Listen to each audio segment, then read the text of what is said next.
Hey everybody, Peter Eisler here, and a very special guest and close friend of mine, Skip Novak, on board as well. Hey there, Skip. How you doing, Peter? Yeah. Skip, you and I, we kind of overlap paths a few times in our lives, and both started in dinghies and small boat sailing routes, and you've gone off in a really, really cool direction for which I'm proud to say I even know you. And both of us got involved with racing for a chunk of our lives, but the opportunity here to catch up with you, commemorating the publication of latest book, Skip Novak on sailing, is pretty special. Yeah, it's great. I mean, I remember sailing, together in the Beagle Channel, with Gary Jobson and co. doing that ESPN film. All God knows that must be, what was that, 30 years ago or something? Yeah, and we've kept in touch over the years, and we actually, bumped into each other in Antarctica, in my sort of, playground down there years ago when you were on a cruise on the Hansi Explorer, if I got that correct. And we had New Year's Eve together. Is that That's right? right. It was a big party. We ate grapes at the countdown and danced all night long with Yeah, right. on the Yeah, on the ice floes. yeah, Port Lockroy. That's it. Yeah, And then you went back to your tent where you were camping out with your son that's right. Yeah, while yeah, your we had a daughter camp. counted penguins. Yeah, exactly. Yeah, we were down there for well, the boat was down there 3 months at this one base with a film team documenting the life of a Gen 2 penguin. Filming the whole stages of, hatching out of the egg, well, hauling out first, laying the egg, hatching the egg, rearing the chicks, and then fledging in March. So yeah, it was a big project. And that was the little boat, my first little pelagic that I built in 86, 87. So that boat is now, 37 years old and still going strong. I was up in Greenland with my son and partner and some friends, young people. Last two summers ago, we did 3 months on the west coast of Greenland, from Cape Farval in the south all the way up to 78 north. It was absolutely superb.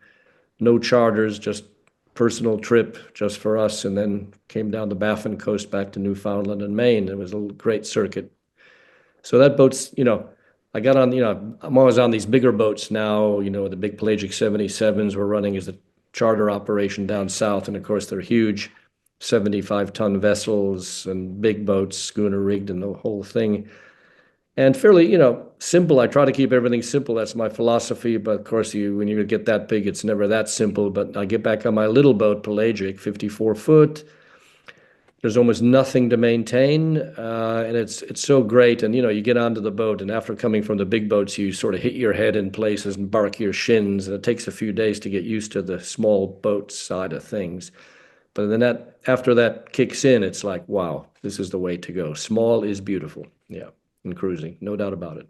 So the last two trips that were really noteworthy, I think, well, about a year ago, November, December, we did a 5-week trip down to the Zavodovsky Island, in the way south of South Georgia.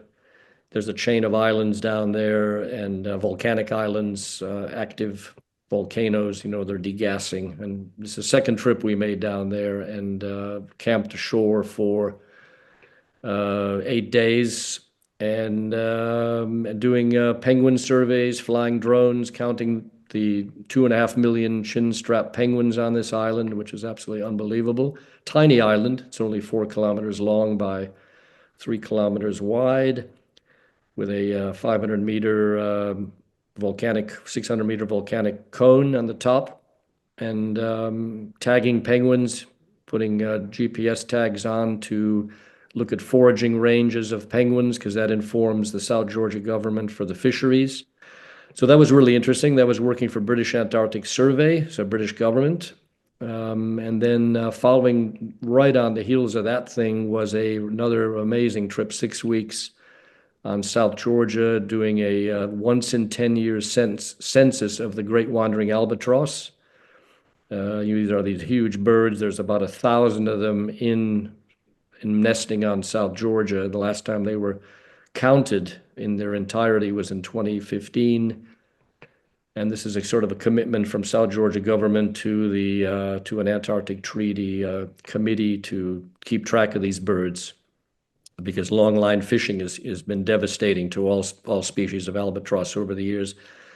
And we counted all these amazing birds in these very obscure locations, mainly on the south coast, which are all restricted areas nowadays. It's a specially protected area, so no tourism operations can land. And, it was a few birds here, 10 here, 20 here, 70 here, on these pretty tough landing places. We managed to do all the known sites. And the good news is the albatross on South Georgia are quite healthy. I mean, they haven't gone down over the last 10 years. They've actually bounced back in quite a few areas. And I think that is, mainly due to all the new longline fishing techniques to stop these birds, going for the bait as they go over the side or coming back up. And so that was a nice trip. And yeah, we had a great team of 5 researchers and 5 boat crew, and great trip on. That was on Vincent of Antarctica. So yeah, we got some really, great headline projects in amongst the tourism stuff, the bread and butter. A lot of the places you go, there is no backup plan. You're self-sufficient there, and you have to watch out for Yeah, your own security, and you're doing rather extreme stuff. Even just, I guess, with your census crew, even just going to all these various spots, put in the anchor, and then throw the dinghy in the water, and then figure out how you're going to climb on shore to do the counting. yeah, right. I mean, yeah, it's pretty ballsy stuff, some of the landings, because it's all slippery rocks and a lot of scrambling, and you got huge surf and heave on the south coast especially. It's never dead calm. And yeah, it's quite a lot of gymnastics, so yeah, I still enjoy it. I can still do it. The expedition sailing, that's been your gig for a number of years now, and you're the modern day Magellan, some people have called you, but one of the places you keep going back to and you talk about, you mentioned it already, is South Georgia Island, and the Shackleton adventure is at the forefront in a lot of people and in the media. There's been lots of movies, and there was recently a celebration of the anniversary of that. But that whole rescue story still sparks imaginations, and I know you've recreated the climb over the top from the south side of the island and did down in many times.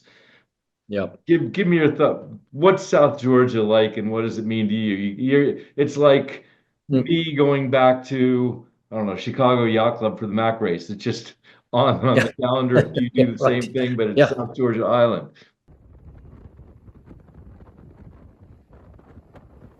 Yeah, well, I mean, South Georgia is my, bar none, my favorite venue, high north or high south. It's got everything I love. It's a real sail to get there.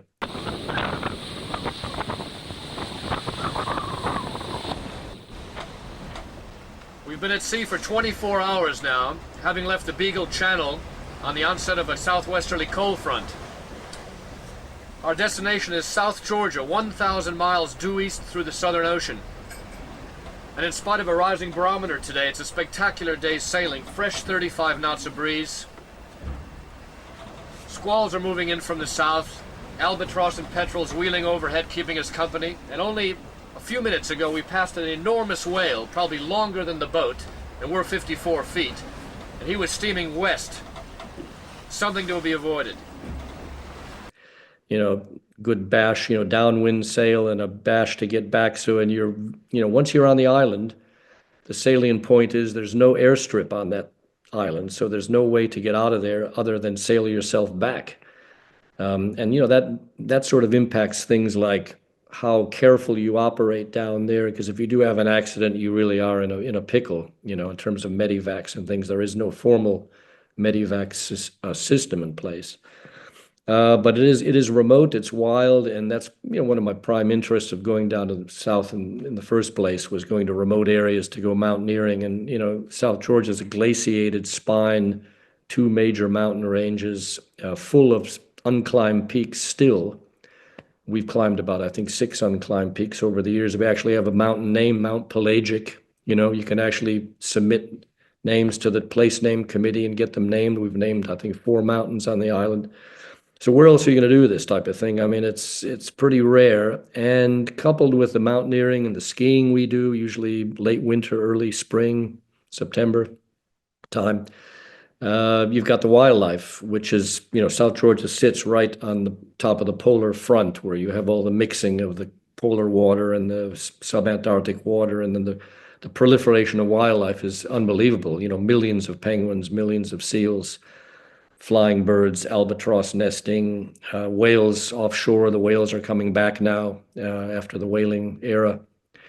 And it's the wildlife's in your face and it chases you around. I mean, you don't have to look far at all. There's wildlife everywhere, and it's incredible. And then, in addition to that, you've got the tangible history in South Georgia. One thing is the Shackleton route, of course, and that whole story of Shackleton sailing from Elephant Island and then landing and then going across the mountain range. I've done that 6 times now.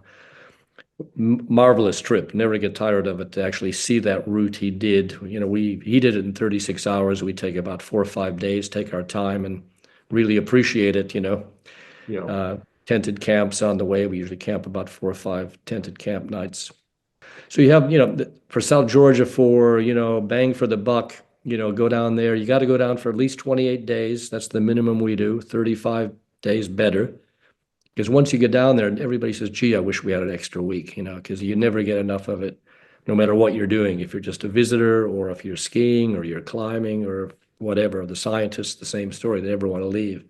And it is a magical place and it's nothing like it. Hey, Skip, thank you. That was it was a fun catch up, and on this propitious solstice day, I Yeah. can't think of a better way to do it.